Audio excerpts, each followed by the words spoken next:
Amados irmãos, amadas irmãs, muito boa noite. Viemos para a mensagem 17 da Conferência Internacional de setembro de 2001, versando sobre o livro de Mateus, o Reino dos Céus. E o tema geral, mais uma vez queria lembrar, e será pregado este Evangelho do Reino. Aleluia! E vamos ver hoje no capítulo 10 de Mateus. Mas antes disso, vamos entrar no sentimento do Senhor quando ele escreveu Mateus 10. Ontem à noite, o irmão Pedro falou que ele começou a tocar no sentimento de Deus e começou a se emocionar mesmo, né? E realmente isso é bastante evidente, isso daí. Nós que precisamos tocar além das palavras escritas na Bíblia, tocar no sentimento de Deus. Senhor Jesus. E também esses dias ouvimos dizer que a guerra já foi declarada. E na palavra de Deus, essa guerra já vinha travando-se há muito tempo, né? Vamos ver um pouquinho em Mateus 16, 18, que é muito conhecido de todos. Mateus 16, 18, ele fala assim: também eu te digo que tu és Pedro, e sobre esta pedra edificarei a minha igreja, e as portas do inferno não prevalecerão contra ela. Ela é a igreja edificada. Tá bom? Então você vê que existe uma batalha, né, uma guerra mesmo, entre a igreja e as portas do inferno, né? E as portas do inferno não prevalecerão contra a igreja. Graças ao Senhor, mas tem que ser uma igreja edificada. Então isso se refere ao nosso tempo, né? Estamos na época da edificação da igreja. E depois de passado por essa edificação da igreja, nós vamos nos tornar uma noiva ataviada. À medida que a igreja vai sendo edificada, ela vai se tornando uma noiva ataviada, uma noiva preparada para o casamento, né? E a noiva precisa passar por lavagem da água pela palavra, para a santificar, tirar todas as manchas da velha criação, tirar todas as nódoas, tudo que é da velha criação, o Senhor está fazendo, está limpando sua noiva pela a lavagem de água pela palavra. Senhor Jesus, e hoje estamos debaixo desse falar, dessa palavra profética, e essa palavra profética não apenas nos dá uma orientação, nos dá direção, também nos alimenta e também, né, nos lava. Senhor Jesus. E outro versículo está em Efésios capítulo 6. Efésios capítulo 6, versículo 12. Versículo 11. Diz assim: revesti-vos de toda a armadura de Deus, para poderdes ficar firmes contra as ciladas do diabo. Então, irmãos, para que serve toda a armadura de Deus? A armadura de Deus serve para a guerra, não é? E poderes ficar firmes contra as ciladas do diabo. Então você percebe aqui, o diabo ou Satanás, ele só gosta de colocar você em ciladas, em emboscada. Esse inimigo, ele é covarde, ele não te enfrenta de frente, ele foge de você de frente, mas por detrás ele fica armando essas ciladas aí, né? Toma muito cuidado com isso. Versículo 12, porque a nossa luta, olha a luta, aqui está escrito claramente que é uma luta. Nossa luta não é contra o sangue e a carne, e sim contra os principados e potestades, contra os dominadores deste mundo tenebroso, contra as forças espirituais do mal nas regiões celestes. Ó Senhor Jesus. Também então, aí, como nós vamos, além de vestir a armadura de Deus para nossa defesa, mas também devemos tomar mais uma coisa. Versículo 17. Tomai também o capacete da salvação e a espada do Espírito, que é a palavra de Deus. Então, irmãos, não só ficarmos na defensiva, ficarmos nos defendendo, nós temos uma arma de ataque também. E essa arma de ataque é a espada do Espírito. E a espada do Espírito é a palavra de Deus. Quando proclamamos a palavra de Deus, na nossa experiência, quando Satanás ouve essa palavra de Deus, ele e os seus anjos caídos fogem em retirada. Oh Senhor Jesus, então sempre esteja com vocês essa espada do Espírito, que é a palavra de Deus. Ele não só isso, em versículo 18 ele continua, com toda oração e súplica, orando em todo tempo no Espírito, para isto vigiando com toda perseverança e súplica por todos os santos. Precisamos orar, nossa batalha não é contra sangue e carne, é contra os principados e potestades. Não tem jeito a gente sair lutando, porque eles são invisíveis. O que a gente tem que fazer é orar. Orar é uma grande arma. E suplicar por todos os santos. Ó Senhor Jesus, mas também vigiando com perseverança. Não é uma vez, não é duas vezes, é sempre. Vigiando com toda perseverança e súplica por todos os santos. Que o Senhor guarde todos os santos. E depois, irmãos, essa palavra, que é a espada do Espírito, também podemos usá-la como conteúdo da nossa oração.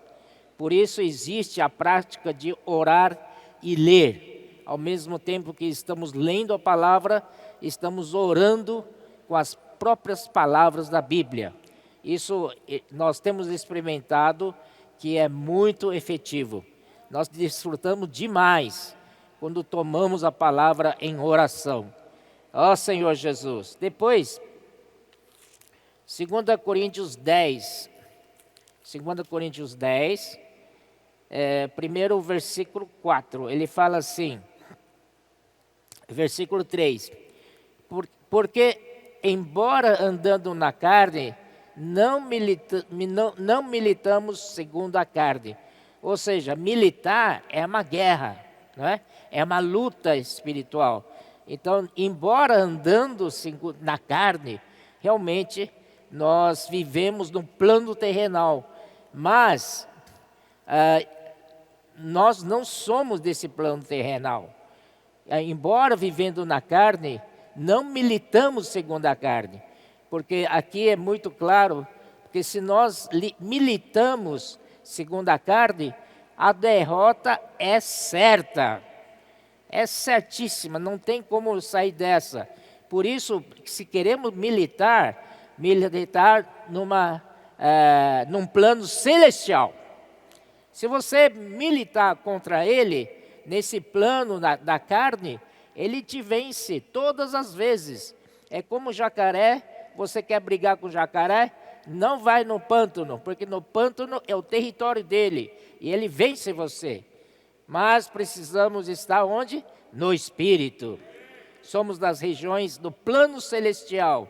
Versículo 4, porque as armas da nossa milícia não são carnais. Muitas vezes a gente quer lutar contra Satanás com a nossa carne. Não adianta, porque nós somos de outra esfera. E nessa esfera terrena, ele ganha todas.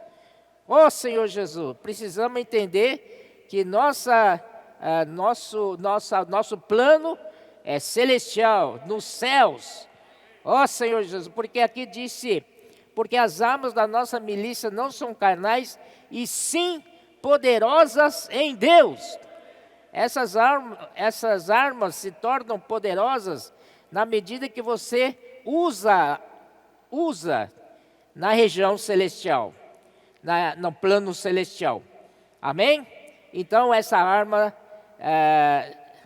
poderosa e se tornam poderosas em Deus para destruir fortalezas, anulando os sofismas, porque o diabo gosta de trabalhar na nossa mente, não é? Então botando minhocas na nossa mente, mas nós temos armas, não são carnais, mas sim poderosas em Deus.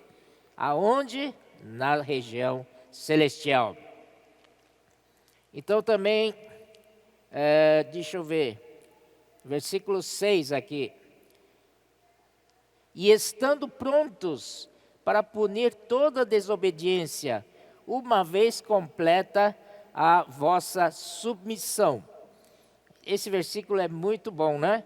Diz assim, o Senhor está pronto para punir toda desobediência. Não só desobediência de nós, mas desobediência dos anjos caídos, dos principados e potestades, de Satanás, do diabo, porque eles lá atrás, eles foram desobedientes a Deus, eles que rebelaram contra Deus. Então, eles que formaram um poder paralelo, eles foram que criaram um governo paralelo para concorrer com a autoridade de Deus. Por isso, irmãos, da parte do Senhor está pronto para punir toda a desobediência, mas precisa esperar uma coisa, uma vez completa a vossa submissão. Então a nossa submissão na igreja dá base para o Senhor punir toda a desobediência. Ó Senhor Jesus, por isso que em Efésios 1, 9, 10 diz que o mistério da vontade de Deus é encabeçar todas as coisas em Cristo. Não é? E aí todos os inimigos serão colocados debaixo dos seus pés. Como o Senhor faz isso? Ele quer ganhar toda a terra, Ele quer reaver a sua autoridade, seu governo aqui na terra, seu reino, mas Ele começa primeiro com a igreja. Se a igreja é obediente a Ele, então isso dá base para o Senhor, dá um terreno muito forte para o Senhor tratar com seus inimigos. Amém? Então a nossa submissão e obediência é extremamente importante. E também, ainda nessa linha de batalha, podemos ver em Gálatas, capítulo 4, 17, aqui também diz assim, é 5,17, eu errei, tá bom? 5,17, porque a carne milita contra o espírito, e o espírito contra a carne, porque são opostos entre si, para que não façais o que porventura seja do nosso querer. O nosso querer, irmãos, é aliado ao desejo da carne. Por isso, irmãos, não podemos fazer o que é do nosso querer. Precisamos sempre olhar para o querer do Senhor, a vontade do Senhor. Porque se nós queremos militar no Espírito, não podemos pensar nossa própria vontade. Nós precisamos sempre lutar com a vontade do Senhor. E assim nós ganhamos a luta. Então vocês veem, essa carne contra o espírito são duas esferas, são dois planos, né? Um é plano terrenal, que é carne, e outro é plano dos céus, que é o Espírito. Senhor Jesus. Aí,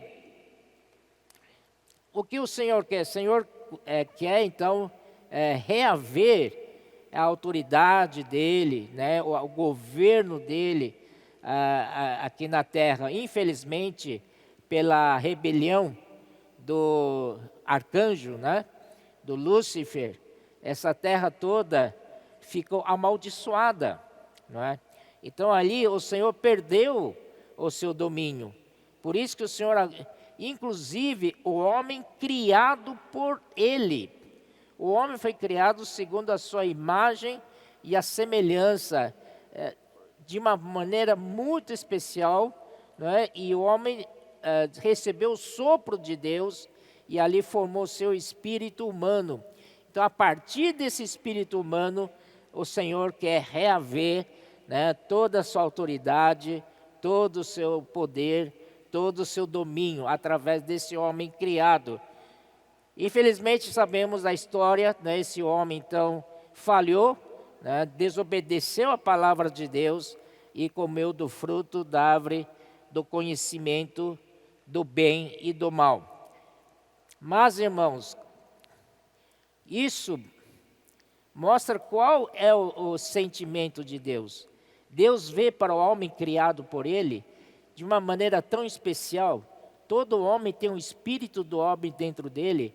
É para quê? Para ser enchido de Deus, para expressar Deus e para dominar por Deus. Vocês sabem, Gênesis 1 fala isso, né?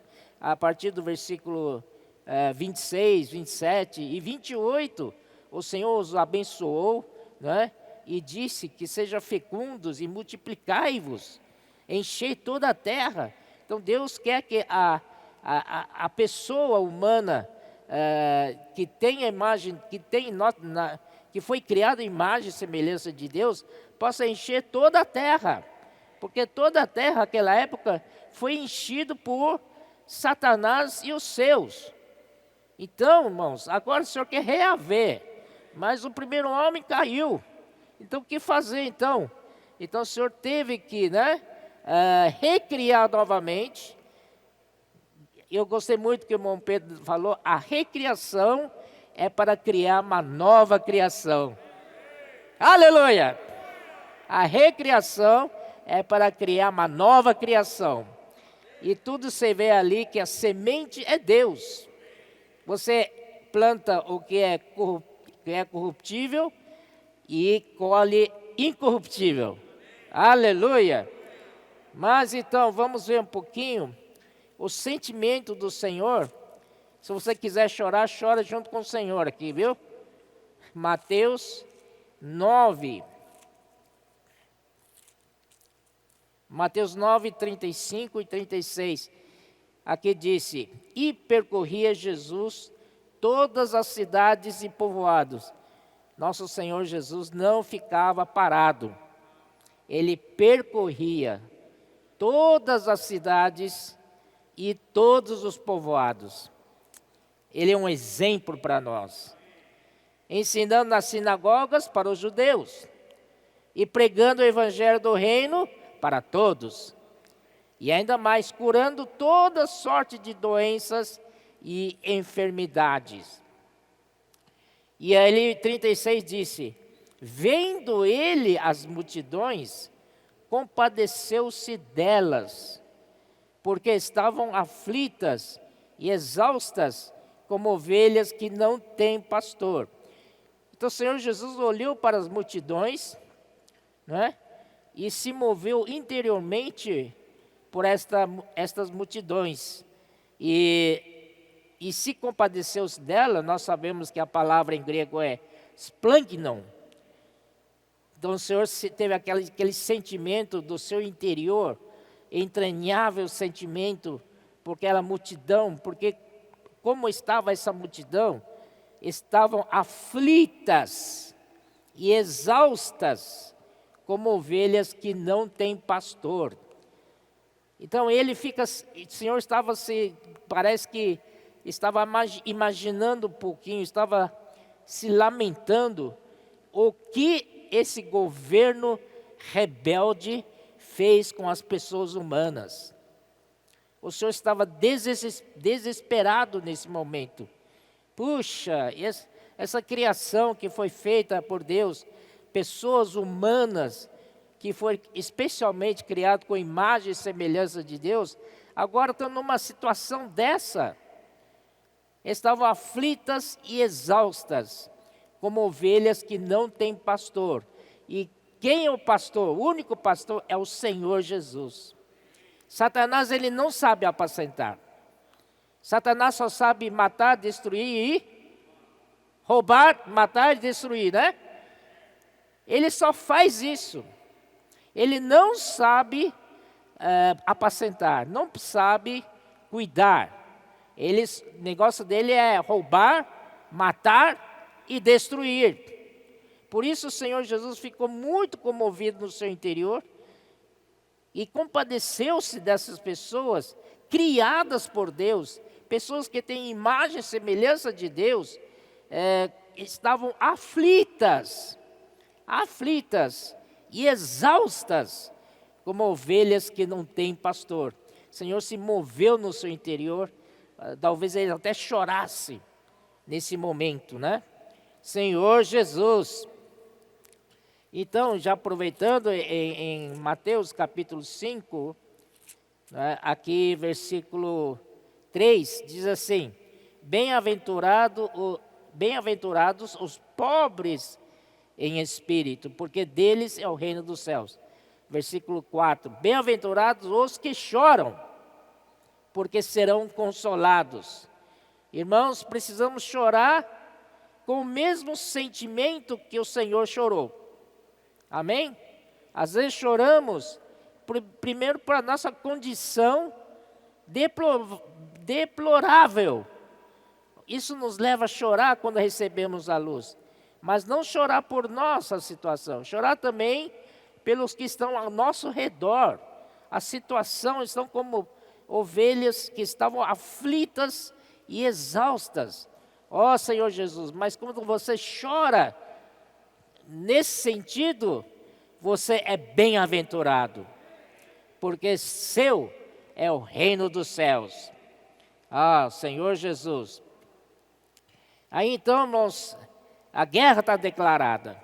Vamos para Mateus 10, versículo 34 a 39.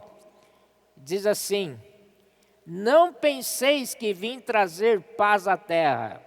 Não vim trazer paz, mas espada. O Senhor está pronto para reaver o seu reino. Amém? Então ele tem que salvar essas pessoas sendo maltratadas, sendo machucadas pelo Satanás e os seus, pelo seu governo clandestino. Então o Senhor disse: não penseis que vim trazer paz à terra. O Senhor chegou aqui na terra para fazer alguma coisa, e Ele vai fazer. Pois não vim trazer paz, mas espada.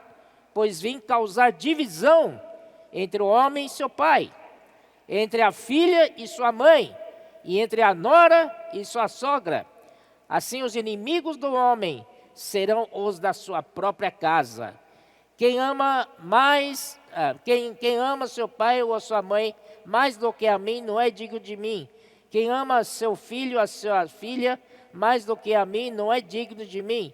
E quem não toma sua cruz e vem após mim não é digno de mim. Precisamos tomar a nossa cruz.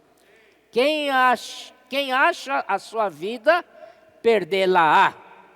Mas todavia, quem perde a vida por minha causa, achá-la-á. Senhor Jesus, claro que é bem entendido que essa vida, perder a vida, é a vida psique, a vida da alma. E achá-la-á é salvar a vida da alma. Amém? Quer dizer, não é salvar a vida da alma, é salvar a alma. Amém? Agora estou certo. É perder a vida da alma, mas salvar a alma. Você quer salvar a sua alma? Então tem que perder a vida da alma. Está claro agora, né? Senhor Jesus, amém? Em Lucas, vamos para Lucas, capítulo 12. Lucas 12, 49. Começa.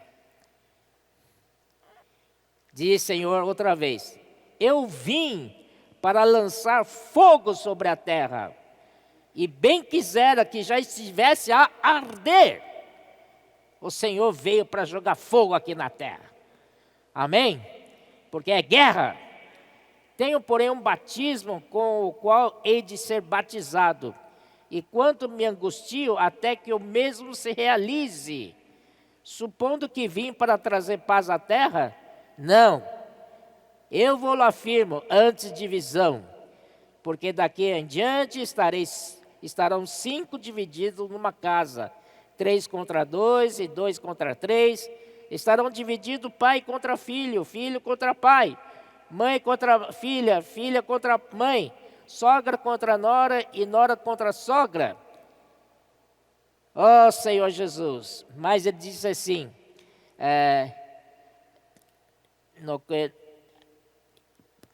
voltando no versículo 50, diz: tenho, porém, um batismo com o qual hei de ser batizado, e quanto me angustio, até que o mesmo se realize. Que significa isso? O desejo do Senhor é que esse fogo já saia dele e seja espalhado aqui na terra. Porém, ele tinha que passar por um batismo para isso acontecer, para liberar o seu poder. Ele precisava morrer, passar pela morte e a ressurreição.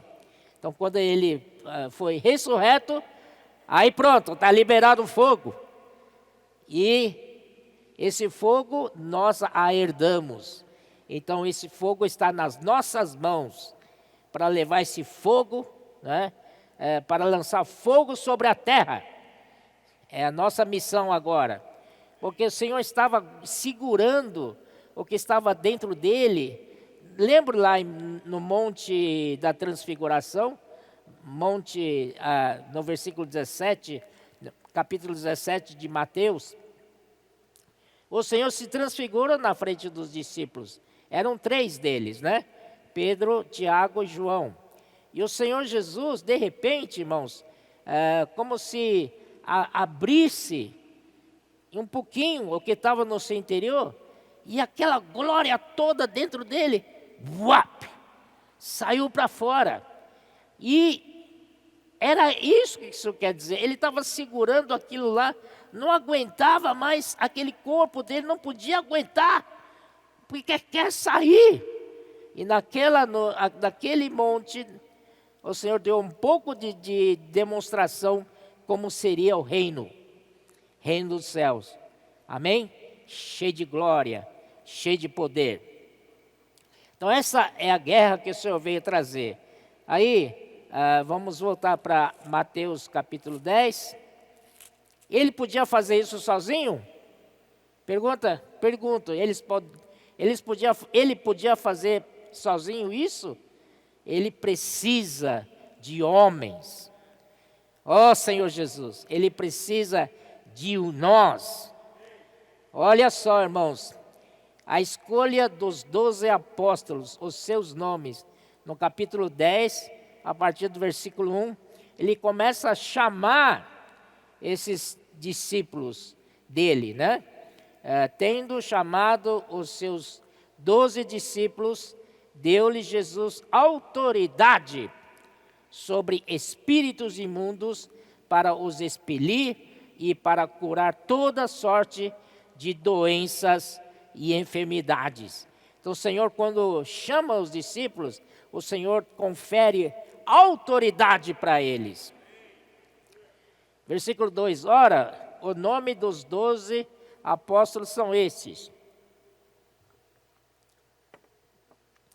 Primeiro, Simão, por sobrenome Pedro, e André, seu irmão, Tiago, filho de Zebedeu, e João, seu irmão, Filipe e Bartolomeu, Tomé e Mateus, o publicano. Mateus, o publicano, né? Esse livro foi escrito por ele, e ele quis qualificar ele mesmo como publicano, para mostrar a origem como era dele, né? Graças ao Senhor. Tiago, filho de Alfeu e Tadeu, Simão o Zelote e Judas Iscariotes, que foi quem o traiu. Então, irmãos, ele escolheu isso daí. Mas você percebe que são pessoas comuns. Não tem ninguém aqui extraordinário. São pessoas comuns. Tinha pescadores, tinha o cobrador de imposto, que é um publicano. Publicano é no mesmo nível que pecadores. Não é? Então são pessoas que não são destacados aqui na terra. Né? Então, nós podemos chamar de batatinhas. Certo, irmãos? Mas, para o Senhor, irmão, não tem problema. É só você querer ser chamado. Amém? Por um lado, o Senhor se chama, mas você também tem que se apresentar. Eis-me aqui, Senhor.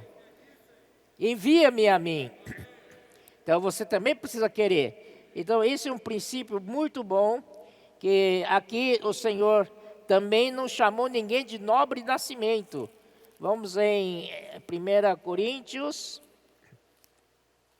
Ó Senhor Jesus.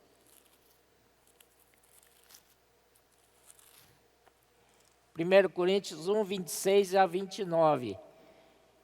Ele diz assim: irmãos, reparai, pois, na vossa vocação.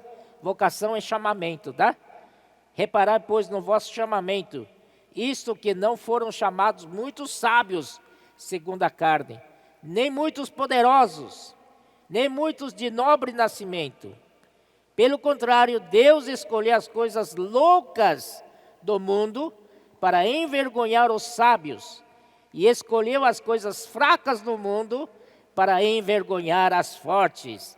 E Deus escolheu as coisas humildes do mundo e as desprezadas e aquelas que não são, para reduzir a nada as que são, a fim de que ninguém se glorie na presença de Deus. Então o Senhor, Ele escolheu esses, não tem ninguém tem esse nobre nascimento, mas pessoas comuns, não é verdade? E são como nós. Então, o Senhor então nos chamou para SEAP. Amém? Vamos para o SEAP? Amém. SEAP JC. SEAP Jesus Cristo. Senhor Jesus, e a maneira de o Senhor trabalhar, de aperfeiçoá-los, não é? Você não precisa se preocupar, mas Senhor, eu não sou digno, não sei o que, não. Se apresenta só. Venha do jeito que você é. Quem vai aperfeiçoar, quem vai mudar você é o Senhor. Então, não tem problema nenhum. Você se acha o pior dos homens? Venha. Amém? Senhor Jesus. E aqui, irmãos, então, e o SEAP do Senhor não é dentro de 4 paredes. Né? O Senhor leva todo mundo lá para o campo. Vamos comigo. E o Senhor na frente. Esse é o bom coordenador, não é? É bom líder, né? Ele leva todo mundo, vamos lá. Vamos junto. Ele não é aquele que fala assim, você vai fazer aquilo lá. Vocês dois, tá? Vai ali, tá? Tal. E eu fico aqui, tá bom? Não, ele vai junto. Inclusive, ele vai na frente. E ele faz as coisas, né?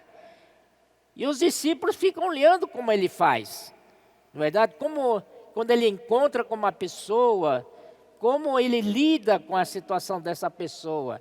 E quando ele encontra com qualquer evento, então os discípulos ficam olhando como o Senhor lidava com aquela situação. Não é? Também encontrava qualquer situação, o Senhor, eles ficavam de olho. Por exemplo, o Senhor, é inacreditável, multiplicação de pães para 5.000 homens, não é verdade?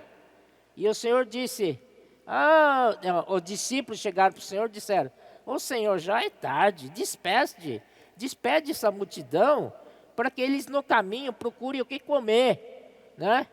Ou seja, os discípulos não tinham nada, né? Aí o Senhor Jesus, dai-vos de comer. Meu Deus do céu, eles não tinham nada. Aí o André, por coincidência o André, né? Ele falou assim, Senhor, aqui tem um menino aqui com 2 peixinhos e 5 pães. Mas que é isso para tanta gente? Meu Deus do céu, né? E o Senhor simplesmente falou assim: traga aqui, traz para mim. E aí o Senhor olhou para os céus e orou ao Pai que está nos céus. E aquele 5 pães pequenos e 2 peixinhos, irmãos, deu para alimentar 5.000 homens. Amém? Ainda sobrou 12 cestos cheios. Isso ele fez diante dos discípulos. Olha, imagina um pouco a cara dos discípulos. Boca aberta, irmãos. Ó Senhor Jesus. Então, para o Senhor, Ele está no outro plano. Ele está no plano dos céus. Ele estava treinando os discípulos para não fazer as coisas aqui da terra. Tem que fazer as coisas da região dos céus. No plano dos céus. No plano do Pai. E Pai faz as coisas. Então, na nossa vida cotidiana, ao servir o Senhor, precisamos ver que a capacidade para servir não é nossa, é dos céus. Pelo contrário, nós não temos nada. O Senhor falou em João 15, sem mim nada podeis fazer. E é verdade, sem o Senhor nada podemos fazer. Não diga que você está 30 anos na vida da igreja, indo para 40 anos, você sabe o que fazer. Você sabe conduzir uma reunião da igreja. Quem não sabe? Não é verdade? Começar, vamos invocar o nome do Senhor tal. Depois umas meia dúzia de oração. Vamos pedir um hino, todo mundo canta e tal. É muito previsível isso. Isso é uma reunião no plano daqui da terra. Amém? A reunião, segundo o Espírito, tem que ser imprevisível. Você não sabe o que vai acontecer. Você depende do Senhor. Em João tem um versículo que fala assim: o vento sopra para onde quer. Você não sabe de onde ele veio e nem para onde vai. Assim é todo aquele que é nascido do Espírito. Amém? Também, irmãos, isso é depender, né, do plano celestial. Senhor Jesus. Aí, voltando em Mateus 10. Então, finalizando, que o Senhor levava os discípulos com Ele e aprendiam a lidar com as coisas, mas não no plano terreno. O Senhor sempre levava os discípulos para o plano celestial, para o plano dos céus, para mostrar para ele que até para nós, nosso serviço na igreja não pode ser no plano terrenal, tem que ser no plano celestial, depender do Senhor de tudo, amém? Aí o Senhor deu instrução para os 12, versículos 5 em diante. A estes 12 enviou Jesus, dando-lhes as seguintes instruções: não tomeis rumo.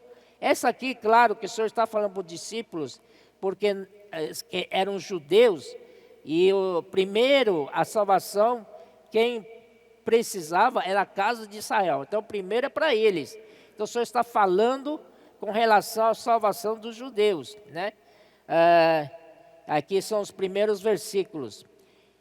No versículo 6 diz: mas de preferência procurar as ovelhas perdidas na casa de Israel.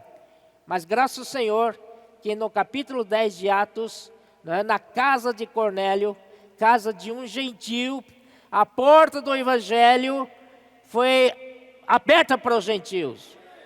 Aí alcançou os gentios. E nós somos frutos dessa abertura. Nós recebemos essa graça. Então hoje sim, hoje o evangelho é para todos. Indistintamente, indiscriminadamente para todos. Então o versículo 7 diz: e à medida que seguirdes, pregai que está próximo o reino dos céus. Esse é interessante que o Senhor, em Mateus 3:2, o Senhor já tinha perdão, não é o Senhor que primeira vez é o João Batista que disse: arrependei-vos, porque está próxima o reino dos céus.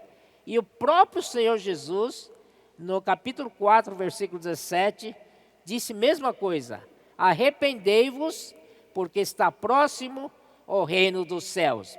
E agora, no capítulo 10, versículo 7, o Senhor dá instruções para os 12 discípulos: pregai que está próximo o reino dos céus.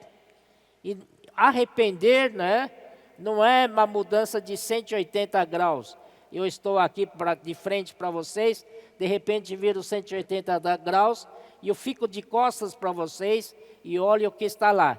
Não é esse, porque se você fizer isso, você ainda está no mesmo plano terrenal.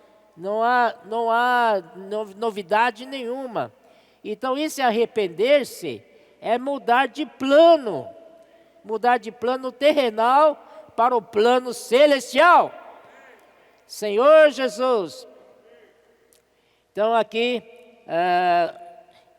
e aí, irmãos, ele fala no versículo 8: curai enfermos, ressuscitai mortos, purificai leprosos, expelir demônios, de graça recebestes, de graça dai.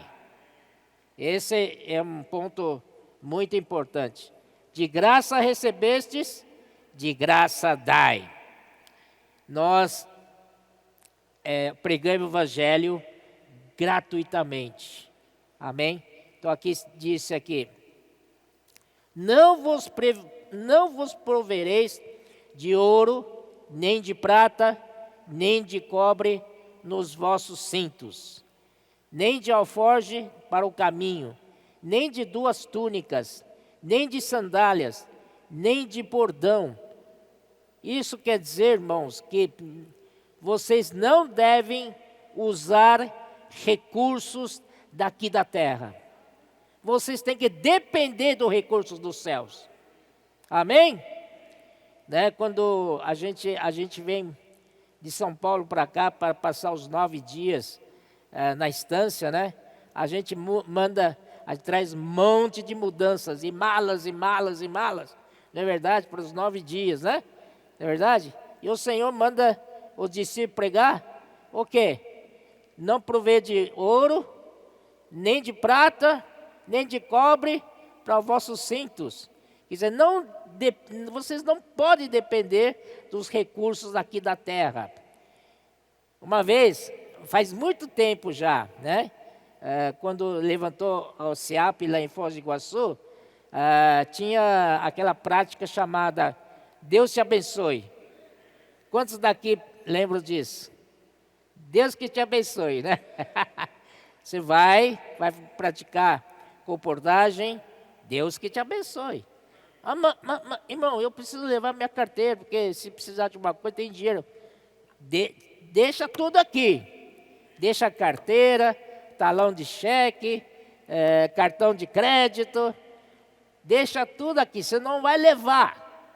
Aí você vai depender totalmente do Senhor. E também uma coisa: se você não vender, não almoça. Eita, coisa boa, hein? Aí, rapaz, irmãos, começa a depender totalmente do Senhor. Imagina o desespero deles. Ó Senhor, ó Senhor, ó Senhor, me ajuda a vender livros, Senhor Jesus. Assim é depender do recurso que vem lá do céu. Amém? Senhor Jesus, nem de alforje para o caminho, nem de 2 túnicas, olha só, nem de sandálias, meu Deus do céu, nem de bordão.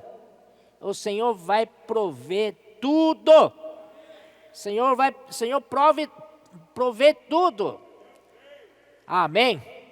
E aí no fim do versículo 10 ele fala assim: porque digno é o trabalhador do seu alimento. Quem supre é os céus. Não se preocupe. Aleluia. E você vai ser guardado, vai ser protegido, vai ficar gordinho, viu? Não vai passar fome, não. E em qualquer cidade ou povoado em que entrais, indagai quem neles é digno, e aí ficai até que o retirardes. Ao entrardes da casa, saudai-o. Se com efeito a casa for digna, venha sobre ela a vossa paz. Se porém não o for, torne para vós outros a vossa paz. Se alguém não vos receber, nem ouvir as vossas palavras, ao sairdes daquela casa ou daquela cidade, sacudi o pó dos vossos pés. Bom, isso aí já, né? Em verdade, vos digo que menos rigor haverá para Sodoma e Gomorra no dia do juízo do que para aquela cidade. Mas, irmãos, não faça isso de jeito nenhum, tá? Você vai naquela cidade, a cidade não se abriu para você, para o seu evangelho, ninguém aceitou, você vai falar, está condenado. Eu recebi várias portas fechadas, batendo na minha cara. Você vai ver só, no dia de juízo. Não faça, não tem esse sentimento, né? Nós saímos porque nós amamos as pessoas com o amor de Deus. Amém. E aí, versículo 10b, é o que? Trabalhador digno do seu salário. E aí, versículo 16. Eis que eu vos envio como ovelhas para o meio de lobos, sede, portanto, prudentes como as serpentes e simples como as pombas, né? Então, de um lado, precisamos estar muito espertos, porque Satanás, se a gente bobear, quer aproveitar de nós, dar uma bocada em nós, uma mordida em nós, né? E, por outro lado, a nossa natureza é ser simples, como as pombas, né? E no versículo 22 diz, sereis odiados por todos por causa do meu nome. Isso aconteceu muito realmente no primeiro século. Os nossos apóstolos na frente, eles foram presos, enfrentaram tribunais e tiveram diante dos governadores, diante dos reis. O próprio Paulo passou por isso. Mas graças ao Senhor que hoje nós estamos num país livre, né? E hoje temos liberdade para pregar o evangelho. Ainda mais nós somos um país cristãos, entre aspas, pelo menos isso, né? Somos cristãos, então nós temos tudo para avançar. Naquela época, eles tinham o judaísmo, que é a religião do Estado, da nação. Então, era muito difícil. Mas hoje o Senhor nos deu tanta liberdade para pregar o evangelho, né? Enquanto estiver aberto, né? Vamos aproveitar. E na 22b diz, aquele, porém, que perseverar até o fim, esse será salvo. Aleluia. Irmãos, aí vamos para 10, capítulo 10, versículo 30. E quanto a vós outros, até os cabelos todos da cabeça estão contados. Senhor te guarda, meu irmão. Não, até o fio de cabelo seu está guardado. Quem já está caindo muito cabelo, é porque o Senhor permitiu, viu? Amém? Até os cabelos todos da cabeça estão contados. Não temais, pois bem mais valeis vós do que muitos pardais. E aí o Senhor fala aqui, né? É um estímulo. Portanto, aquele que me confessar diante dos homens, também eu o confessarei diante de meu Pai, que está nos céus. E versículo 34. Versículo 40. Quem vos recebe, a mim me recebe. E quem me recebe, recebe aquele que me enviou. Quem recebe um profeta, no caráter de profeta, receberá o galardão de profeta. Quem recebe um justo, no caráter de justo, receberá o galardão de justo. Quem der a beber, ainda que seja um copo de água fria, a um desses pequeninos, por ser este meu discípulo, em verdade vos digo que de modo algum perderá o seu galardão. Senhor Jesus, então, tudo aqui, né, é incentivo para nós pregarmos o Evangelho. O Senhor tem guardado tudo. O Senhor dá total cobertura. E essa cobertura vem lá de cima, lá dos céus. Oh, Senhor Jesus, né? Graças ao Senhor. Então, aí vamos para Lucas. Irmãos, eu estou falando isso porque o Senhor, através do chamamento dos discípulos, o Senhor está formando o seu exército celestial. O Senhor precisa de gente aqui na terra para trazer seu reino aqui na terra. Senhor Jesus. Lucas.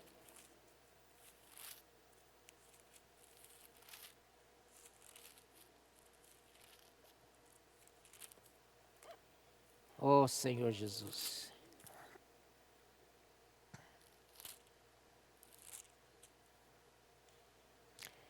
Então, o Senhor mandou uma vez o Senhor mandou 70, tá? É que eu leio para vocês. O Senhor mandou aqui no capítulo 10, versículo 1, diz: depois disto o Senhor designou outros 70, além dos 12, o Senhor mandou mais 70, olha só. E está se formando um exército aqui, exército celestial. E os enviou de 2 em 2 para que o precedessem em cada cidade e lugar aonde ele estava para ir. E lhe fez a seguinte advertência: a seara é grande, mas os trabalhadores são poucos. Rogai, pois, ao Senhor da seara que mande trabalhadores para a sua seara. Ó Senhor Jesus, ide, eis que eu vos envio como cordeiros no meio de lobos, né? Aqui repete o que foi falado em Mateus. E aí, irmãos, esses 70 saíram e regressaram. Olha só como foi o relato deles ao regressarem. Versículo 17. Então regressaram os 70 possuídos de alegria. Não é pouco alegria, é possuído de alegria. Então, quando você se dispõe para pregar evangelho, né, o Senhor chama, você atende, vai pregar evangelho, isso que te dá alegria. Não é pouco, é bastante. Então, irmãos, uma vez um médico no nosso meio, né, não vou dizer o nome dele, ele foi para o SEAP. Não sei quanto tempo ficou lá, uma semana, sei lá. Uma semana, né? Ele se propôs a fazer SEAP por uma semana. Ele é um médico, né, dos bons e é muito ocupado, né? Então ele quis dar uma semana para ele mesmo ir para o SEAP e ser aperfeiçoado. E depois que ele passou aquela semana no SEAP, ele comentou com os irmãos: eu não sabia que para ser feliz preciso de muito pouco. Amém? Você quer ser feliz? Vai servir o Senhor. Outras palavras, vai para o SEAP. Amém? Ó Senhor Jesus, né? Então, regressaram os 70, disse: Senhor, os próprios demônios se nos submetem pelo teu nome. Os demônios têm medo do nome do Senhor. Por isso devem sair sempre invocando o nome do Senhor. Ó Senhor Jesus, amém. E ele lhes disse: o Senhor disse para eles, enquanto vocês pregavam o evangelho, eu via Satanás caindo do céu. Vocês querem derrubar Satanás do céu? Vá pregar o evangelho. Vai praticar comportagem dinâmica. Senhor Jesus. Nessa segunda-feira saíram, né? Saíram 25 cooperadores. Vocês precisam ver o testemunho deles. Sensacional. Despertou eles pelo gosto da comportagem dinâmica, de orar pelos outros. Quanta experiência sensacional, né? Devia ter gravado, né? Meu Deus do céu, Senhor Jesus, isso mudou a esfera. Realmente mudou de plano terrenal para o plano celestial. Ó Senhor Jesus, ele diz, eu via Satanás caindo do céu como um relâmpago. E eis aí que vos dei autoridade para pisardes serpentes e escorpiões, e sobre todo o poder do inimigo, e nada, absolutamente nada, vos causará dano. Que significa o quê? Não tenha medo de sair para pregar o evangelho. Porque o Senhor diz assim, eu vos dei autoridades para pisardes serpentes e escorpiões e sobre todo o poder do inimigo, e nada, absolutamente nada, vos causará danos. Amém? Senhor, guarda aqueles que saem para pregar o evangelho. Senhor, em absoluto, totalmente. Isso é poder dos céus. 20. Não obstante, alegrai-vos, não porque os espíritos se vos submetem, e sim porque o vosso nome está arrolado nos céus. Senhor Jesus, aleluia. Oh Senhor Jesus, amém. Aí, quando o Senhor dava instruções para os 12, voltando um pouquinho para Lucas capítulo 9, o Senhor fala assim, tendo Jesus convocado os 12, deu-lhes poder e autoridade sobre todos os demônios e para efetuarem curas. Aqui eu contei, tem 3 versículos que o Senhor fala de curas. E para efetuarem curas, aqui no versículo 1. E versículo 2, também os envio a pregar o reino de Deus. Devemos pregar o reino de Deus. E a curar os enfermos. Amém? Depois, no versículo 6, então saindo percorriam todas as aldeias, anunciando o evangelho e efetuando curas por toda parte. Eu fiquei, Senhor, o que significa isso? Curar as pessoas, né? Isso quer dizer, irmãos, quando a gente prega, sai para pregar o evangelho, sai para praticar a comportagem dinâmica, posso orar por você?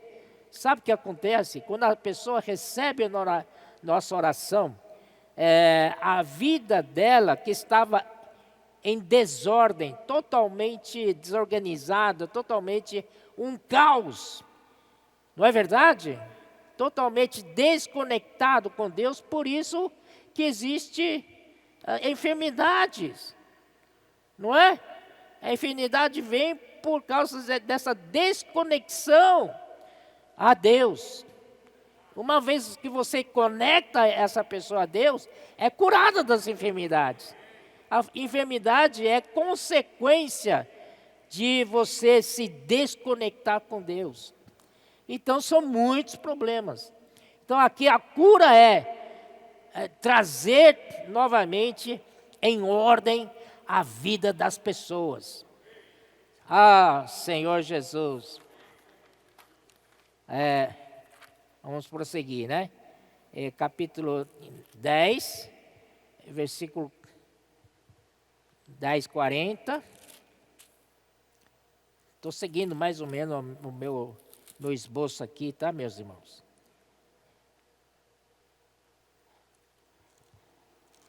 Vamos para frente, amém?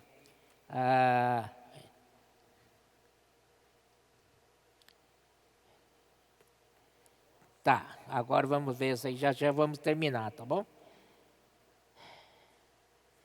Vamos ver o caráter de uma pessoa depois que ele viu, começou a viver no plano celestial. E aí, olha só como que ficou a vida dele. Estou falando de nosso apóstolo Paulo. Em Filipenses capítulo 3, aqui de versículo 2 até versículo 6, ele falava da sua condição de vida enquanto estava no judaísmo, né? E aí, irmãos, a partir do versículo 7, ele fala assim: mas o que para mim era lucro, isto considerei perda por causa de Cristo. Sim, deveras considero tudo como perda por causa da sublimidade do conhecimento de Cristo Jesus, meu Senhor. Sublimidade, sublime é alto. Amém? Conhecer o Senhor do alto, dos céus, do plano celestial. E quando Paulo fez isso, ele diz assim: por amor do qual perdi todas as coisas. Essa perdi todas as coisas é o plano terreno. E ainda mais, ele não está reclamando: perdi todas as coisas por servir o Senhor. E diz assim: por amor do qual perdi todas as coisas e as considero como refúgio. Refúgio aqui significa também esterco, né? Não vale nada para mim. Depois que eu conheci Cristo, nada aqui no plano terreno tem valor para mim.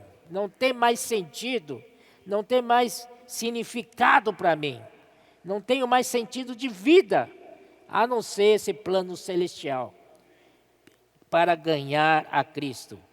E ser achado nele, não tendo justiça própria, que procede de lei, senão a que é mediante a fé em Cristo, e justiça que procede de Deus, baseada na fé, para o conhecer e o poder da sua ressurreição e a comunhão dos seus sofrimentos, conformando-me com ele na sua morte, para que de algum modo alcançar a ressurreição dos mortos.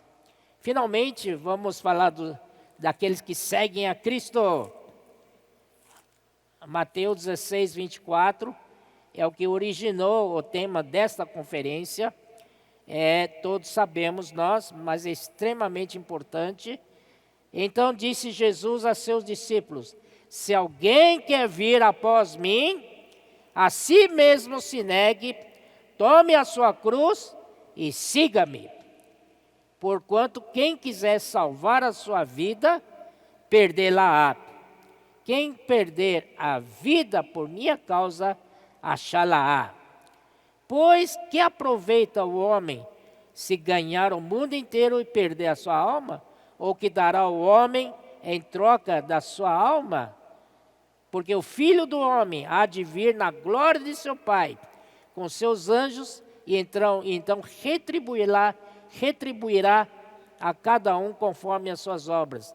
Em verdade vos digo que alguns dos que aqui se encontram, de maneira nenhuma passarão pela morte, até que vejam vir o Filho do Homem.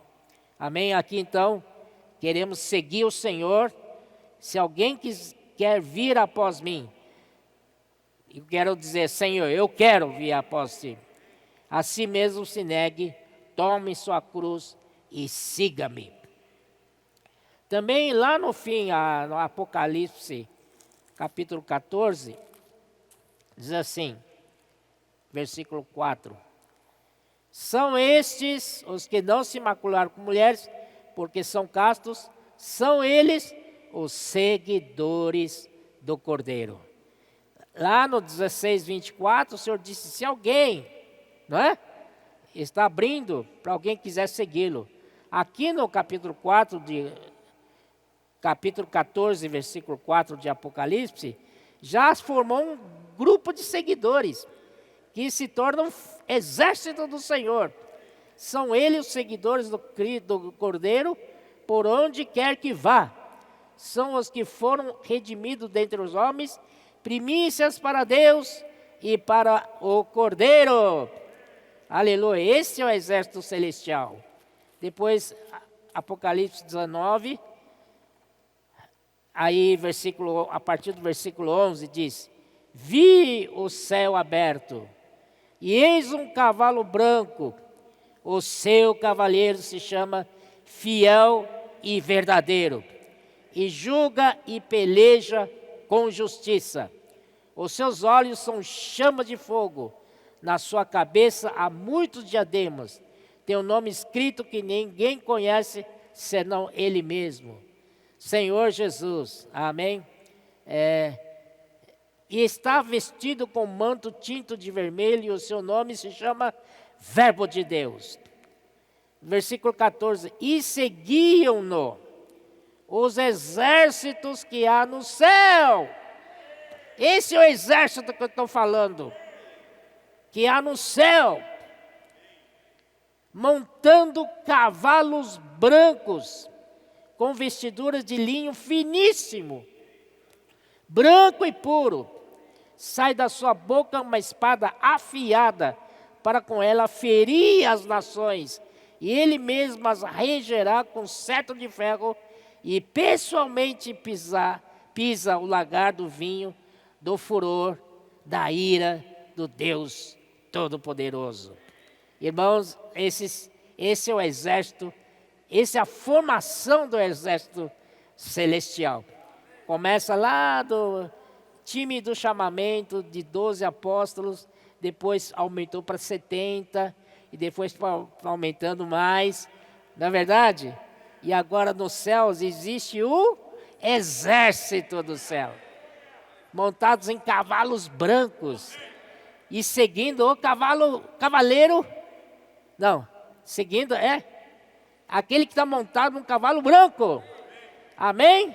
Então, irmãos, como igreja, estamos nos sendo edificados para sermos a noiva ataviada, preparada. Aí nos formamos exército, e junto com o Senhor, né, o esposo e a noiva, destroçam todos os inimigos com esses exércitos que há no céu, montados em cavalos brancos, e finalmente vem o casamento, Cristo e a igreja, reino milenar. Aleluia. Que seja a nossa herança, que seja o nosso galardão. Mas hoje vamos viver no plano celestial. Essa palavra que dita até agora nessa conferência, meu Deus do céu, quanta coisa. E vai ter mais hoje à noite, né? Daqui a pouco Miguel vai falar também. Ó Senhor Jesus, essa mudança de plano é a chave do negócio. Muito obrigado, irmãos. Amém.